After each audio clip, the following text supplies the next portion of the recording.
Sigurado naman po ay lahat tayo ay umiibig na. Sigurado po ba na kaming lahat ay umiibig na? Umiibig na sa aming Panginoon Diyos. Amen.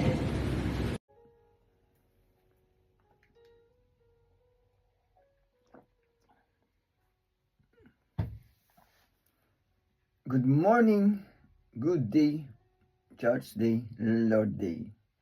I am Brother Cesar Capistrano. Muli na naman pong magsishare sa inyo ng Word of God. Ang ating pong topic sa araw na ito, negosyante ka ba? Timbangan ba ang gamit mo? Ano ito? Sa Biblia, ating pong aalamin yan. Meron tayo isang talata sa araw na ito. Bago ko po basahin ang talata, tayo po manalangin muna. Diyos amang nasa langit, makapangyarihan sa lahat, sambahin ang ngalan mo. Diyos Ama, maraming salamat po sa gabay, biyaya na pinagkakalob niyo sa amin sa bawat isa sa amin. Di pa rin po kami magsasawang magpasalamat. Sa muli na naman pong pagdilat ng aming mga mata, ay napakalaking biyaya po ito para sa amin. Muli na naman po namin magagampanan ang aming tungkulin para sa aming sarili, pamilya, trabaho, at kaawaan niyo po kami, Diyos Ama, kung kami po ay nagkukulang sa inyo.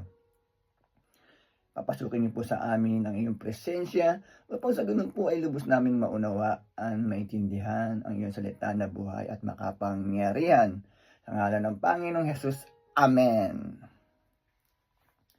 Brother and sister, magandang araw na naman po ng linggo. Ang ating topic, negosyante ka ba? Timbangan ba ang gamit mo? Ano ito sa Biblia? Akin na pong babasahin ang talata ay nasa Kawikaan chapter 11 verse 1 to 5. Verse 1. Kasuklam-suklam kay Yahweh ang timbangang may daya. Ngunit kasiyahan naman ang timbangang tama.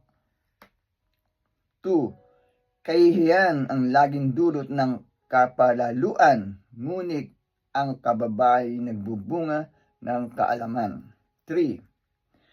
Ang tuntunin ng matuwid ay ang katapatan, ngunit ang masamay wawasaki ng kanyang kataksilan. 4.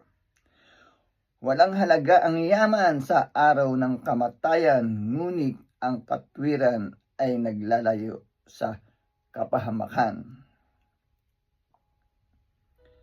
5.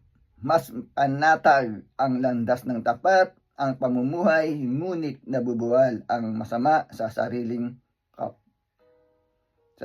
kabuktutan. Amen, brother and sister. Napakaganda po ng ating nabasa mula sa Biblia. Sa nila naman po ng talata, pinagtitibay sa nabasa natin mula sa Biblia, ang mga taong negosyante,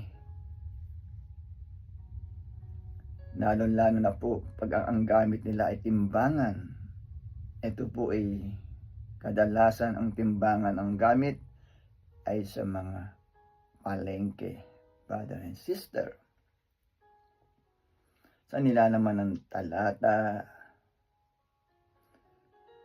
sa mga negosyante ang timbangan ng gamit, lalo na po ang timbangang may daya ay kasuklam-suklam po sa ating Diyos amang nasa langit.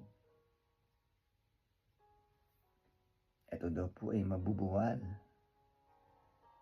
sa kanyang kapalaluan. Ito pong kapalaluan ay ang napapahamak sa kadahilan ng hindi paggawa ng mabuti at tapat sa kapwa, brother and sister. Siya po ay nagdadaya upang lumaki ang kanyang kita, nagdadaya po sa timbangan. Ito po ay ina-adjust brother and sister, o kaya ay meron pong pabigat sa timbangan. Nung panahon po, nung buhay pa po ang nanay ko, pag namamalengke po siya, kwento ko lang po, parang nagtataka din po yung nanay ko noon. Nagkakwento niya sa amin. Parang ang gaang naman ng nabili niyang isda, pero 1 kilo naman daw sa timbangan. Ito lang po ay nagpapatunay na nadadaya ang timbangan. Kaya doon po sa mga negosyanteng ang timbangan ng gamit na may daya ay kasuklam-suklam po sa ating Diyos amang nasa langit. Ito daw po ay mabubuwal o hindi lalago. Mapapahamak ang ganitong klaseng mga negosyante na hindi tapat sa hanap buhay, brother and sister. Yan po ang pinagtitibay sa nabasa nating talata.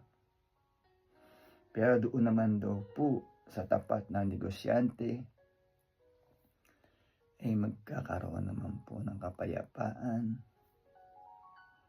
ang kanyang pamumuhay sapagkat sa ginagawa niyang tapat doon po sa mga timbangang walang daya. Siya po ay hindi mapapahamak sapagkat kalugod-lugod sa ating Diyos amang nasa langit ang mga ganitong klaseng kaugalian ang pagiging tapat. Yan po ang nilalaman ng talata, brother and sister. Na huwag lang po sa timbangan na mga negosyante. Pero po, ito po ay naayon sa nabasa natin sa Biblia. Doon din po sa iba pang negosyo na hindi tapat ay kasuklam po sa ating Diyos amang nasa langit.